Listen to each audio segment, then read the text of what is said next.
அனைவருக்கும் அன்புடன் வணக்கங்கள். இன்றைய திருக்குறள் அதிகாரம் 45 பெரியாரை துணைக்கோடல் அப்படிங்கிற அதிகாரத்தை தான் நாம் பார்க்க போகிறோம். அதிகார விளக்கம் முதல்ல பார்க்கலாம். செயற்கரிய செய்யும் பெரியாரை தமக்கு துணைவர்களாக இருக்க செய்து கொள்ளுதலை சொல்லும் அதிகாரம் பெரியார் என்றதும் அறிவியலும் ஆராய்ச்சியிலும் அனுபவத்திலும் ஆற்றலிலும் மேம்பட்டவர்களை குறித்து இவர் குற்றங்கள் நிகழாவண்ணம் காப்பவர்கள். பொதுத்தன்மையில் பலரும் உரியதாகும் இவ்வதிகாரத்துக்கு குறட்கருத்துக்கள் மன்னன் என குறிப்பிட்டதால் சிறப்பாக ஆட்சியாளர்களுக்கு கூறப்பட்ட பெரியாரை துணை கொள்ளுதலின் சிறப்பினையும் பயனையும் கூறி அவரை துணை கொள்ள வழி வரும் குற்றத்தினையும் எடுத்து சொல்கிறது. தலைவன் எல்லாவற்றையும் தானே கண்டு ஆராய முடியாது. ஆராய்ந்து கூறவல்ல பெரியவர்களை அவனை நாடி அவர்களின் ஆராய்ச்சியை பயன்படுத்தி கொள்ள வேண்டும். ஆகையால் அவர்கள் அவனுக்கு கண் போன்றவர்கள்.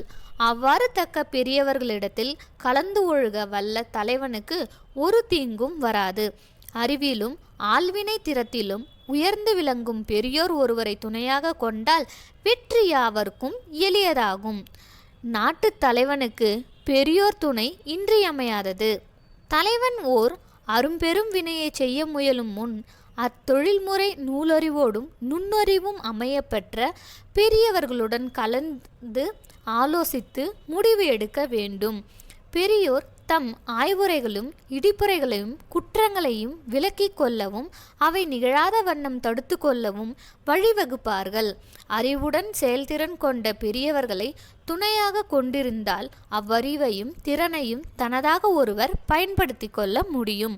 அதாவது என்ன சொல்கிறாங்கன்னா, எல்லா விஷயமே பார்த்திங்கன்னா அரசனாலேயோ ராஜாவாலேயோ போயிட்டு எல்லாத்தையும் கற்றுக்க முடியாது.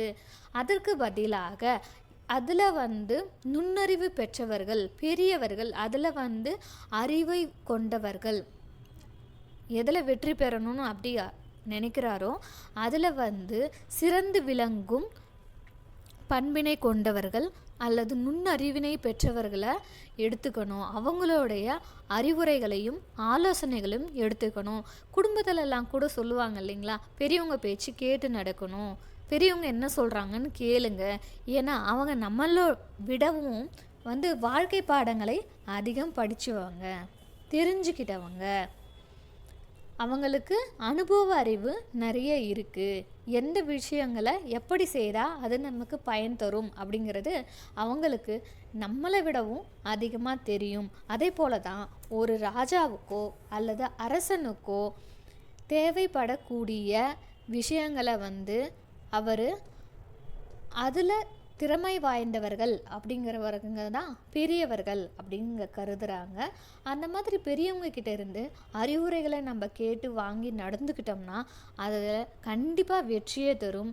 அந்த மாதிரி எந்த ஒரு தப்புமே நிகழாது, எந்த ஒரு குற்றமும் நிகழாத வண்ணம் நமக்கு வெற்றியையும் பெற்று தந்து விடும் அப்படிங்கிறதா அழகாக திருவள்ளுவர் பார்த்திங்கன்னா இந்த அதிகாரத்தில் சொல்லியிருக்காரு.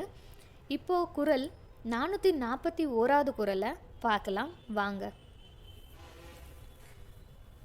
அறனறிந்து மூத்த அறிவுடையார் கேண்மை திறனறிந்து தேர்ந்து கொள்ளல். அறனறிந்து மூத்த அறிவுடையார் கேண்மை திறனறிந்து தேர்ந்து கொள்ளல். அரண் அப்படின்னா நல்வினை, அறிந்துன்னா தெரிந்து, மூத்த அப்படின்னா முதிர்ந்த, அறிவுடையார் அப்படின்னா அறிவினை உடையவர், கேண்மைன்னா உறவு நட்பு, திறன் அப்படின்னா கூறுபாடு, அறிந்துன்னா தெரிந்து, தேர்ந்துன்னா ஆராய்ந்து, கொள்ளல் அப்படின்னா கொள்க.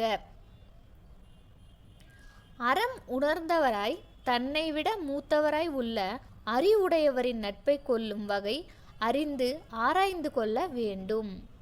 என்ன சொல்கிறாங்கன்னா, அறத்தின் நுண்மையை அறிந்து,